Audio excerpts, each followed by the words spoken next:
Bienvenue sur Future Flash News, où l'avenir ne se contente pas de briller. Il en génère 30%. Ce mois-ci, la ceinture solaire du Sahara est officiellement entièrement en ligne.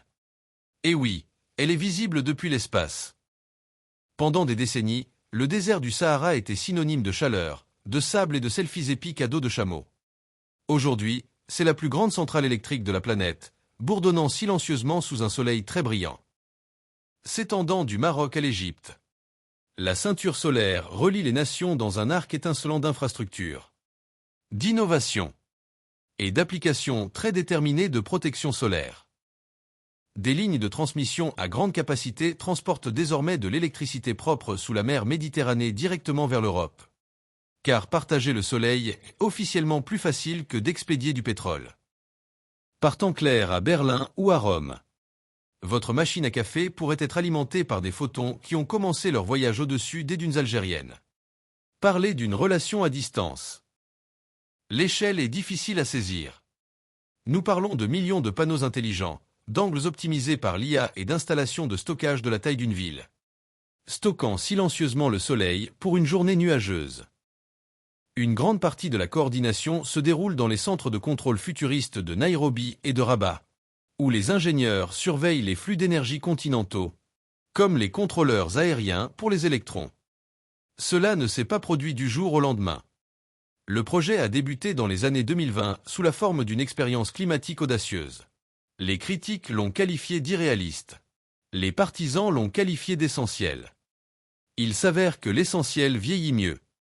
Aujourd'hui, l'Afrique ne se contente pas de participer à la transition énergétique mondiale, elle la dirige. Les exportations d'énergie sont devenues la pierre angulaire de la croissance économique dans les pays d'Afrique du Nord. Dans des régions du Sahara autrefois considérées comme inhabitables, de nouvelles villes de recherche et zones d'innovation prospèrent désormais, conçues pour résister à la chaleur extrême et alimentées entièrement par le soleil au-dessus d'elles. Les garanties environnementales n'étaient pas négociables. Des couloirs phoniques se faufilent entre les installations et les systèmes autonomes minimisent les perturbations des écosystèmes désertiques fragiles. Énergie propre, conscience plus propre. L'économie. Disons simplement que la lumière du soleil offre d'excellentes marges bénéficiaires.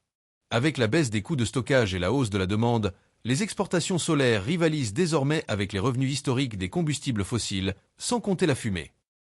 Les réseaux européens, autrefois inquiets lors des pénuries hivernales, s'équilibrent désormais parfaitement avec l'approvisionnement nord-africain. L'expression « crise énergétique » commence à paraître délicieusement rétro. Et géopolitiquement, la coopération a remplacé la concurrence. Les partenariats énergétiques à long terme redéfinissent les relations entre les continents moins axés sur l'extraction que sur les échanges. Une sorte de diplomatie plus brillante. Le Sahara, autrefois considéré comme un espace vide, est devenu un symbole d'abondance. Preuve que les endroits que l'on sous-estime recèlent parfois le plus gros potentiel. Alors la prochaine fois que vous actionnerez un interrupteur à Paris, Madrid ou Varsovie, rappelez-vous. Quelque part, la lumière du soleil a touché le sable et a commencé un voyage à travers une mer. C'est Future Flash News, où les déserts deviennent des dynamos et où l'anxiété climatique d'hier devient l'alimentation électrique de demain. Restez curieux, restez informés et investissez peut-être dans des produits à terme de crème solaire.